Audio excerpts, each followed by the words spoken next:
ክላይሜት ቼንጅ በሰሚት አይቀየርም፣ በስብሰባ አይቀየርም፣ በሱፍ ለባሾች አይቀየርም።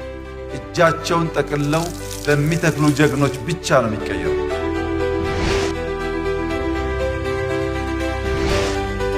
ዛሬ የማንተክል የማንንከባከብ ከሆን ከጥቂት ዓመታት በኋላ አፈር እየተሸረሸረ እየተወሰደ ከሆነ ጊዜ በኋላ እንትከል እንኳ ብንል ለመትከያ ቦታ የሚሆን አፈር አናገኝም።